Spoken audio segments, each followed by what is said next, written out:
Hey everybody, I'm Zach. And I'm Jesse. And you're watching Elon's Tweets of the Week on Now You Know. We want to thank Surfshark VPN for sponsoring this video. If you're not using a VPN, you might want to reconsider. Yeah, for the longest time, I knew how important my computer security and privacy was, but I thought that using a VPN was going to be expensive and a pain in the butt, so I kept putting it off. And then one day, while we were traveling, we got hacked on a hotel Wi-Fi. Right. I kind of just kept lying to myself that we were safe. But if you're on the internet, especially out and about at hotels and coffee shop Wi-Fis, you are not. Surfshark is super easy, and you can have all of your devices protected on one Surfshark account, which makes it super affordable. Another huge benefit of Surfshark that I love is that as we all begin traveling more again, you can keep your digital freedom while traveling to internet-restricted countries. In other words, you can get content from sites like Netflix that you normally don't get. And Surfshark also has Clean Web. Clean Web prevents malware or phishing attempts from getting to you, plus you can forget ads and trackers ever existed. And Surfshark allows you to keep your privacy all without sacrificing speed. Right. Surfshark allows you to protect your identity online. You'll even get notified if your personal data has been leaked somewhere online. Use our code to get 83% off and get 3 extra months for free. Surfshark offers a 30-day money-back guarantee, so you can try it out for yourself risk-free. Go check it out. The link is in the description below. All right, let's learn about some physics, Jesse. Okay. Massimo says if our planet was 50% larger in diameter, we would not be able to venture into space, at least using rockets. Elon said true. And even a 10% reduction in G would make reaching orbit relatively easy. He's talking about gravity. So if we were too much bigger, we couldn't even use rockets to get off the planet. If we were too small, I could throw you off the planet. Isn't that weird that we're in the sweet spot? Not really a sweet spot. No? We're on the very edge of not being able to leave this planet. So let's just ask you. So like if our planet was a little bit more dense or bigger or whatever, does that mean we could never get off it? It would be really, really, really hard. Right now, it's only really, really hard. It would be exceptionally harder to get But do you mean like we just have to build a really big rocket?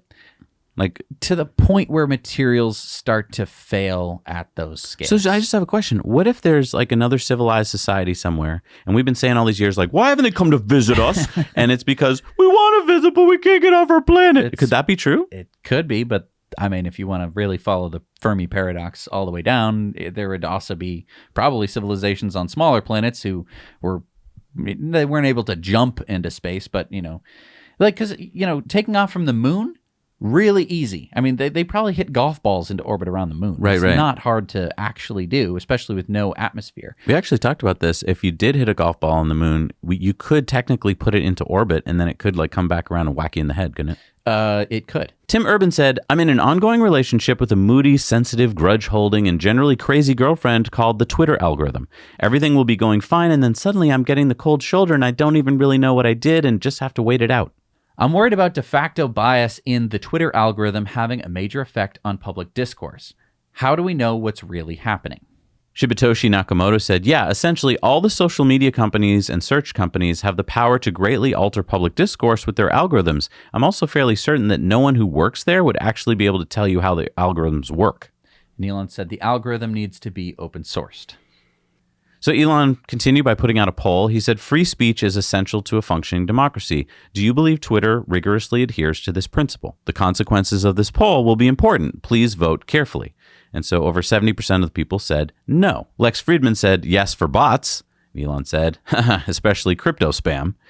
Then I think Jerry Rig Everything brought up a good point. He said, free speech protects citizens from their government, not meme lords from private companies. And I do think this is a good point, which is that I think Elon is saying that Twitter is basically our town square now. Mm-hmm. And I kind of want to push back on that a little bit. I think for a lot of people, it is a town square, but there are many town squares. There always have been. So if you lived in a little village, let's say back in the 1600s, and you had a town square, yes, you could go to the town square, maybe put up a flyer about something you felt about, or talk out to your fellow citizens. But there were also other places in town that you could talk.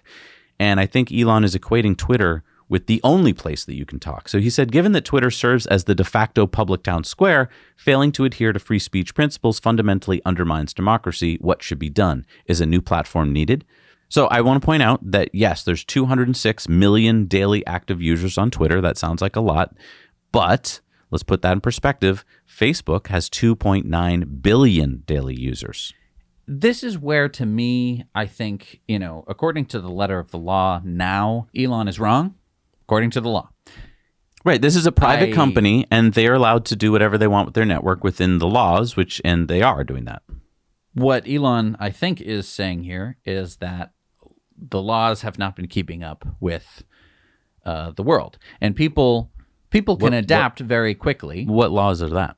Like, do you think there should be laws applying to Twitter? It starts to beg the question. I know that 206 million daily active users is not that many. It is we're talking globally. We're not just talking about the United States. Facebook obviously has an order of magnitude more than that. I would just argue, though, this isn't the only place to speak. So if you don't like what you're seeing or hearing in Twitter, you don't like their algorithm or whatever, you can go somewhere else. It's not that you don't like something. It's that Twitter is censoring people, which is what he is having problems with. He is going down to free speech, close to a fundamentalist. I think we should divide it out. You still have free speech. The Constitution protects Twitter to do what they want to do, protects you to do what you want to do.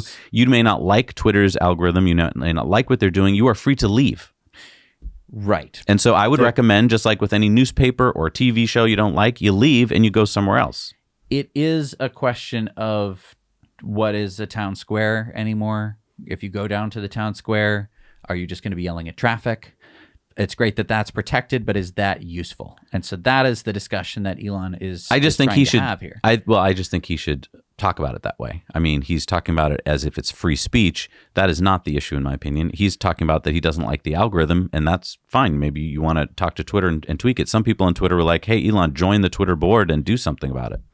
True. I mean, again, we run into this problem where Twitter is a private company, right? And they have their own protections under the law. Right. Again, we could be talking about changing the law. I'm not opposed to changing the law. It is just a question of, is it Twitter that needs to change, or is it all social media here's my question. I don't think it's as easy as you think to change the law or to change even Twitter's algorithm. If you change it so that you like it, then maybe I won't like it. Like, the problem is it's a very big platform, and there's some fundamentally wrong things with it. I will just say, when you and I are talking, you know who I am. Mm-hmm. When we're talking on Twitter, you don't necessarily know who I am. And that isn't really a fault with the algorithm. That's just a fault in the way that we set up social media. We set up social media. I mean, have we all seen The Social Network before? Is Mark Zuckerberg the social kind of guy that you want to be setting up a social network? Because he set up it wasn't MySpace, but he set up the first social network. Twitter then came after that and was heavily affected by it. And so you could create an account and you put Satoshi Nakamoto on there and the picture of a dog, and we don't know who the heck that is. Exactly. I mean, inherently, one problem here is we know that Elon Musk is Elon Musk, but many other people, it may be good that they want to maintain their privacy. But it's hard to talk to someone who's got a bag over their head and is like, you don't know who you're talking to. And that eliminates the town square part of the argument for me, where it's like, if I can go to the town square with a mask, a super good mask on my face, and you have no idea, you can't watch me go home or anything, you can't have a discussion with me. I can just go, shut the heck up. I'm not, shut up, go away. I am, listen to what I am saying. I might be a bot for all you know. You know, in town meetings across America, when you get up to speak, you say your name and where you live. And that lets your other community members know, oh, that's Zach. Mm-hmm. When you don't do that, I know it's nice, oh, you got your privacy, but that means that it's hard to take what you say because I don't know where it's coming from. I don't know who you are. I can't go look up your other, I can't go find out more about you very easily. So it's a big discussion. I'm not saying that I know all the answers. I don't think that you're saying that you know all the answers. Nope. And I think what we're saying is we don't know if Elon has all the answers here. Twitter is not the right platform to have this kind of discussion. I feel like in a 3-hour-long podcast with someone who's going to, have some, looking at you, Joe Rogan, that would be, hey, let me consider this point. Let me consider every point under the sun. That would be a fairly helpful thing in order to get to the bottom of where we're going to be thinking about this. Well, and Elon is going to talk about a new social media platform in a second. But first, he says, love NASA. This is in response to NASA tweeting out, Artemis 3 astronauts will touch down on the moon aboard a SpaceX Starship human landing system.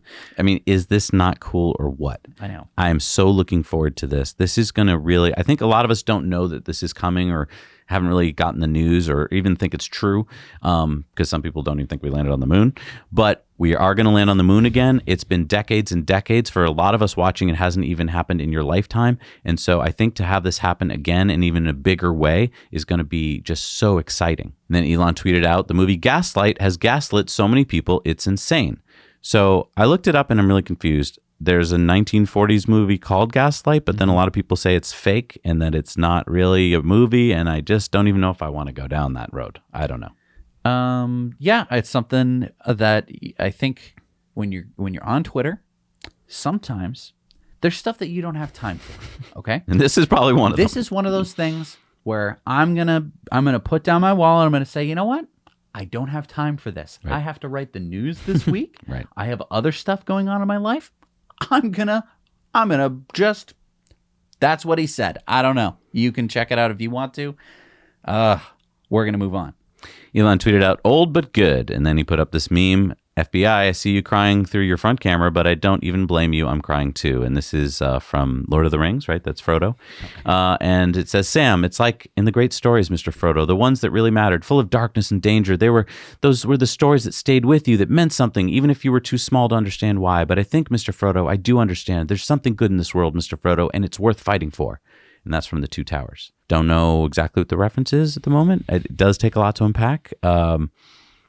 Again, I have learned something that we're going to talk about later in this episode, that, Elon compartmentalizes what he does. So when he's in Twitter mode, he's in Twitter mode. And that's why I think it's so valuable. You get to see like where his mind is at that time. Dreams of Mars tweeted out, the international community you always hear about. And Elon laughed. World of Statistics said 0.3% of solar energy from the Sahara is enough to power the whole of Europe. And Elon said, Easily. and that's what it would look like, that little dot.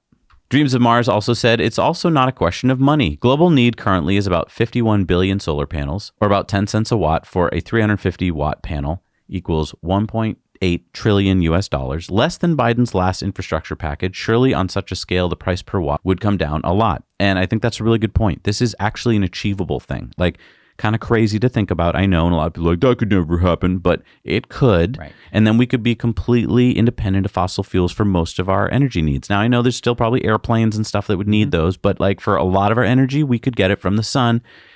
Why don't we go towards that more? God. Frederick said, momentum and mistakes. A quote from Elon here. If you can't tell me the 4 ways you f*** something up, you probably weren't the person who worked on it.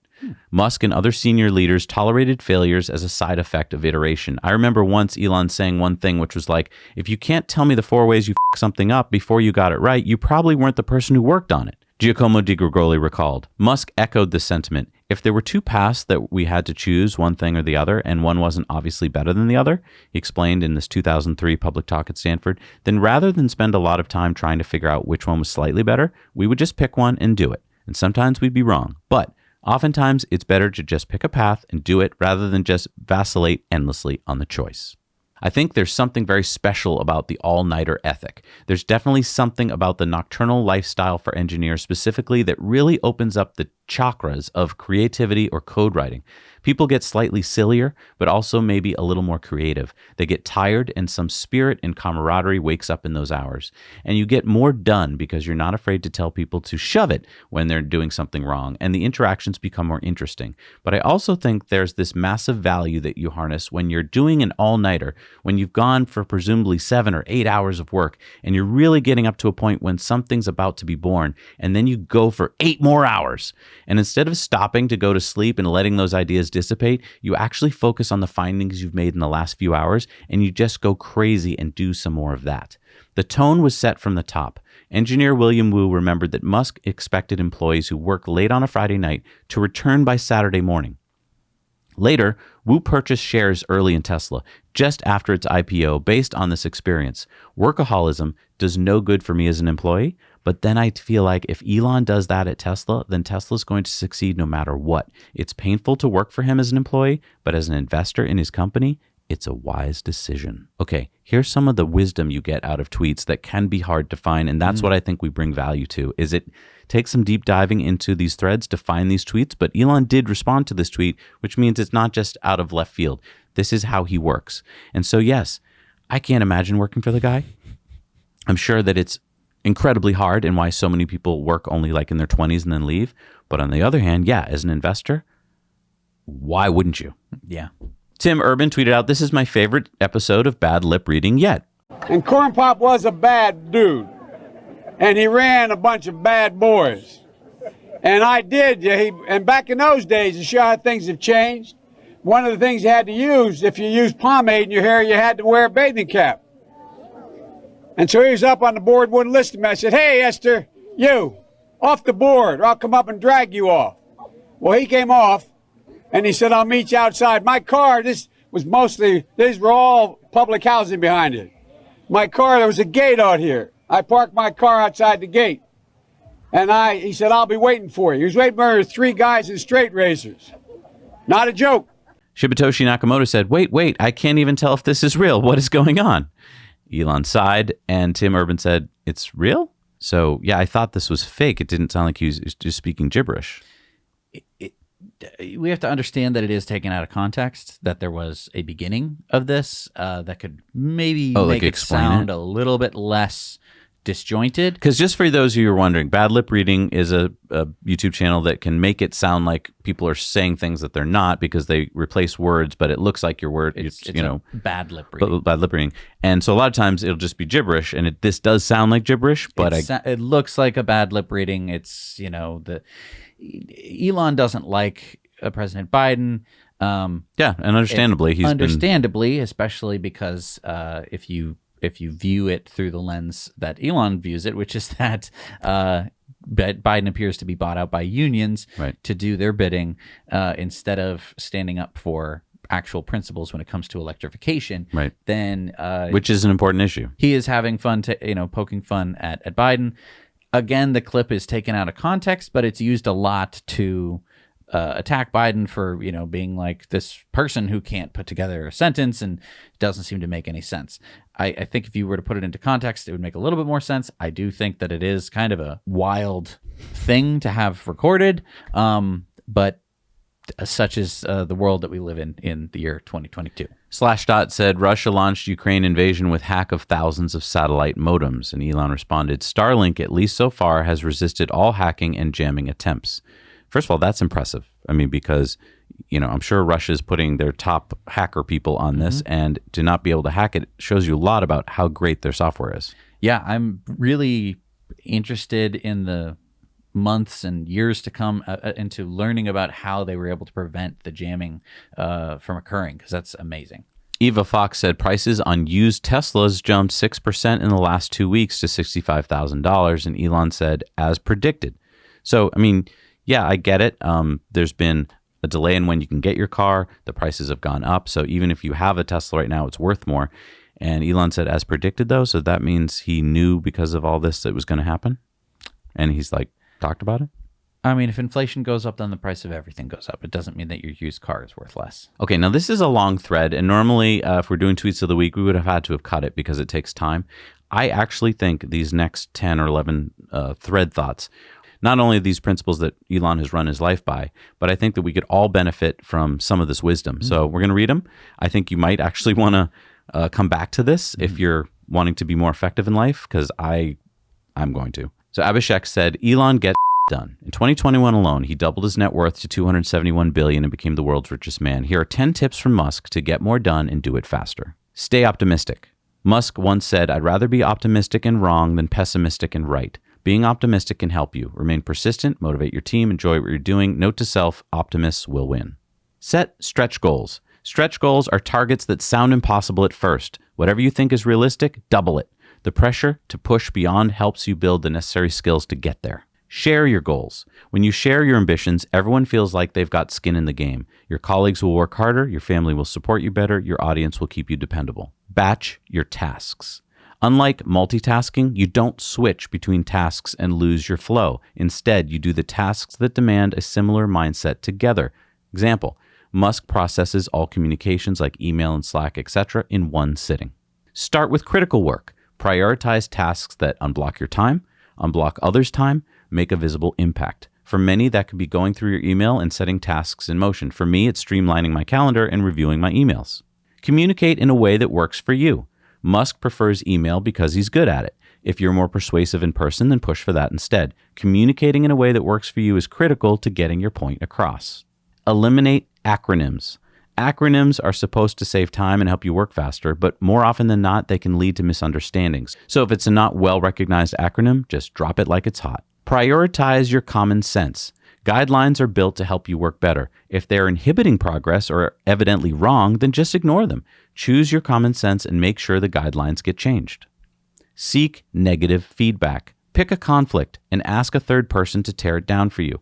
Ask them what you did wrong and how you could do better. It may hurt at first, but can be very valuable in the long run. And Elon said, especially seek negative feedback. And that's interesting to me because that's the one of all of those that I was like, I don't believe in that one. I don't want to hear negative stuff. Negative is negative.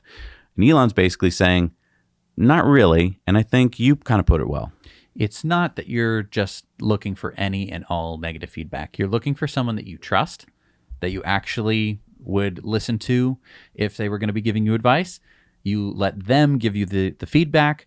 You're not just taking like out on the street like, hey, what do you think about my shirt, huh? Right. What do you think about my hat? That's not what he's saying. He's saying, about your work specifically, go to someone, a third party, not necessarily like your boss or someone who assigned you the task. Right. Go to somebody else and say, what do you think? Here's I'm laying it out for you. What do you think I did wrong? And I think this takes practice because when you hear negative stuff, if you're not used to it, you're immediately going to put your defenses up. And so it probably takes a while for a lot of us to get used to, oh, okay, he's not hurting my feelings. It's constructive. Right. And I think that this is the amazing part about Elon is that he is such an effective engineer. All the stuff that we've been hearing about in his tweets, specifically about this, is like, wow.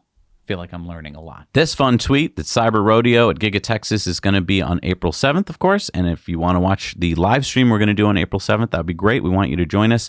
It's going to be a fun party. So make sure you subscribe down below so you don't miss that. Pranay tweeted out this quote from Elon. There are times when I'm lonely. I'm sure there are times when everyone is lonely. Say if I'm working on the Starship rocket and I'm just staying in my little house by myself, especially if my dog is not with me, then I feel quite lonely.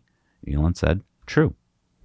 So we're coming back to the new social media platform that Elon talked about earlier. Pranay said, would you consider building a new social media platform, Elon, one that would consist of an open source algorithm, one where free speech and adhering to free speech is given top priority, one where propaganda is very minimal? I think that kind of platform is needed.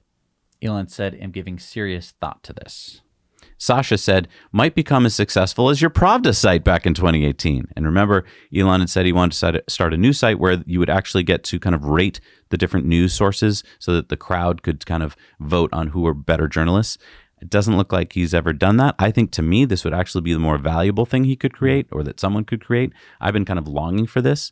You used to, back in the day, read a newspaper or something because you thought the editors were really good at giving you the truth.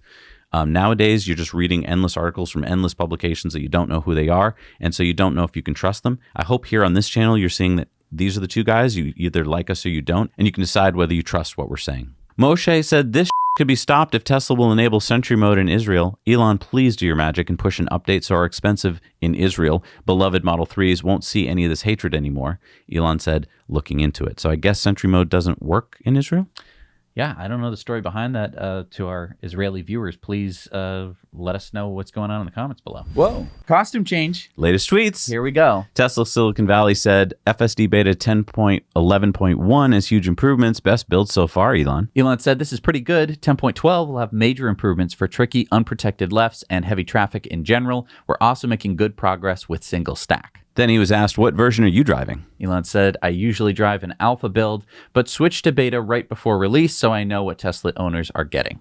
He's so busy, and yet he is also the beta tester. Is he really testing it out? I'm just so curious. Like, he's in the driver's seat letting the car drive itself? I'm just worried about that. I don't want him driving around too much. Ilya said, wake up from the deep dream. Elon said, I just did. Now what? Pope of Muscanity said, now go back to sleep. Rest is important. And Elon gave the thumbs up. And Shira said, seize the memes of production. Elon laughed. The Stoic Emperor said, art, glamour, and entertainment are all much diminished in Hollywood. The decaying cult of celebrity is what remains. The public don't care what wins Best Picture. They don't want to see it and won't. It now takes celebrity blood sport to cut through. Are you not entertained? And Elon said, TikTok. Now, is he referring, he's not spelling it like TikTok, the app. No, So it's the end of TikTok. civilization. Like, uh-oh. I don't know. Holmar's catalog tweeted out a quote from Elon. For the 100th time, please give my regards to your puppet master. And this is in reference to this editorial that was printed, and I don't think it was printed correctly, because Elon then said, yes, I see they decided to editorialize. Here's what I actually said. The Washington Post should change its tagline to "Democracy dies behind our paywall." If you're so concerned about democracy, stop forcing people to pay for allegedly important news. Your boss, Bezos, can certainly afford it, even after buying a support yacht for his yacht. Ouch! The Washington Post's current slogan is "Democracy dies in darkness." Catchy for sure, but then what's up with the paywall for news? I don't know. I just feel like, Elon, how would you like the news to be paid for? I mean, when I was a kid, we would buy the newspaper or we'd buy a subscription to a magazine. And yeah, there's ads in it as well. And that's how you pay for it. Like, how do you want this to be paid for? Does he want Jeff Bezos to pay for it? Because then it's funded by Jeff Bezos. Right. That's not any better, is it? If a billionaire has, I mean, I don't know. I don't follow the reasoning. Maybe I'm missing something. Elon says COVID-19 is the virus of Theseus. How many gene changes before it's not COVID-19 anymore? I supposedly have it again, sigh, but almost no symptoms. Wow, so he's got COVID again. Crap. SpaceX tweeted out, payloads for our upcoming 4th dedicated small-sat rideshare mission, Transporter 4, were encapsulated into Falcon 9's fairing last week. On this flight are 40 spacecraft, including CubeSats, Microsats, Picosats, hosted payloads, and an orbital transfer vehicle. And they're all sitting there in the payload. That's cool. And Elon said SpaceX Falcon team is making excellent progress, aiming for 60 launches this year. Starlink Team 2, expecting over 4,200 Starlink satellites in operation within 18 months, which is about 2/3 of all active satellites of Earth. Yeah. Massimo said water jet machines can cut any material ranging from the very soft, such as foams, gels, sponges, through to harder materials such as plastics, composites, aluminum. The thicknesses of the cut materials reach up to 200 millimeters and not always 90 degrees. Elon said, amazing what a zillion tiny cannonballs can do. Yeah, so it's not just water. It's you mix it with sand or something like aggregate. that. I kind of want one. Steven Donziger said, breaking, YouTube wipes out the entire video archive of Pulitzer-winning journalist Chris Hedges, including his interviews with me about my illegal Chevron prosecution and detention. Censorship by big tech is the greatest threat to free speech today. Elon said, I disagree with you, but I disagree with deleting your stuff even more. That's what free speech is about. And then he went on to say, haha, fine, I probably don't disagree with you, but even if I did, then still. Yeah, free speech isn't about agreeing with what someone says. It's about the fact that you can say what you want to say. Right. And honestly, I hadn't heard about this story, so it's nice that Elon's Tweets of the Week can sometimes give you a piece of news that you haven't heard anywhere else. Yeah. Popa Muscanity said, Elon, can you help a brother out and tell me when's the invite for the next wave of FSD Beta Canada? If it's more than a week away, tell me and I'll cancel the button and drive like it's Gran Turismo 7 for a while. Elon said, going out tonight for 99 scores. Now, our friend Chris at Dirty Tesla said, many US 99 out of 100 scores have been waiting for months. Any new entrants soon?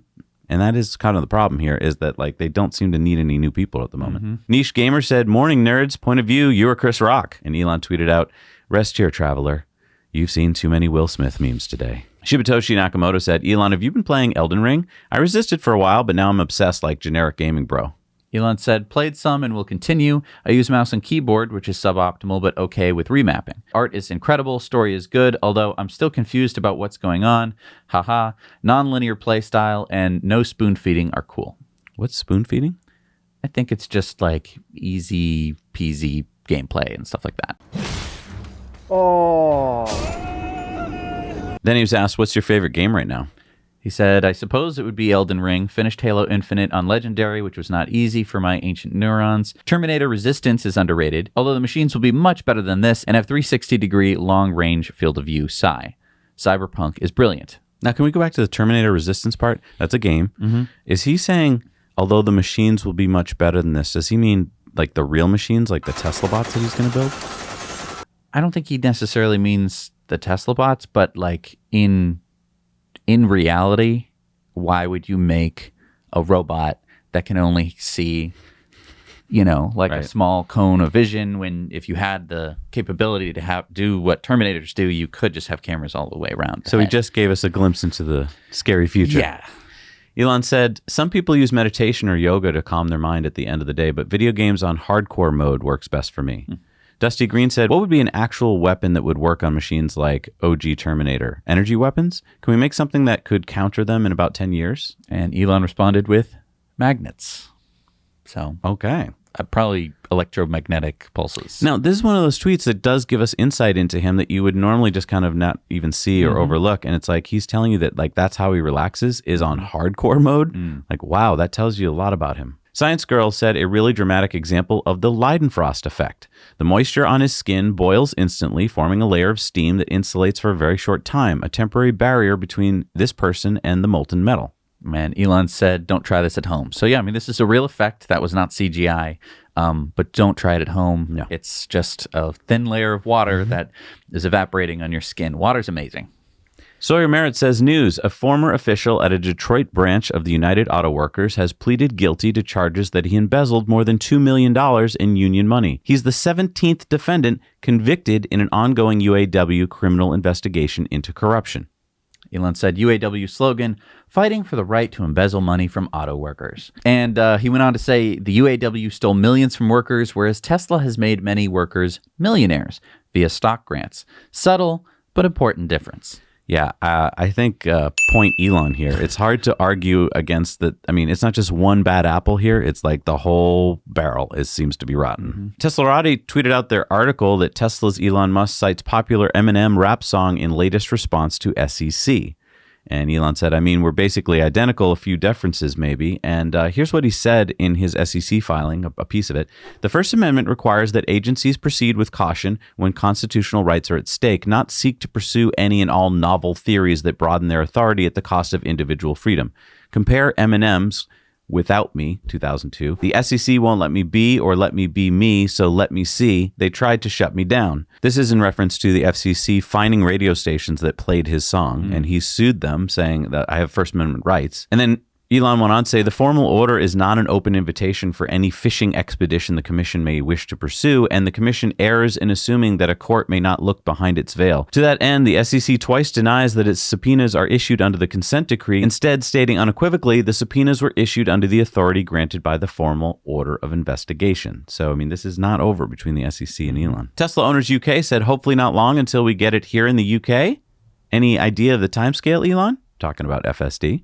Elon said FSD beta should be available in Europe for left-hand drive this summer, right-hand drive a few months later. These dates depend on regulatory approval. And then just if you didn't know, OneWeb, which is a company similar to Starlink, they put up satellites to have internet. They're much smaller than Starlink, but they were going to send their satellites up on Russian rockets. Russia said, no, yet. So they looked to SpaceX, and SpaceX said yes. OneWeb CEO Neil Masterson said, we thank SpaceX for their support, which reflects our shared vision for the boundless potential of space.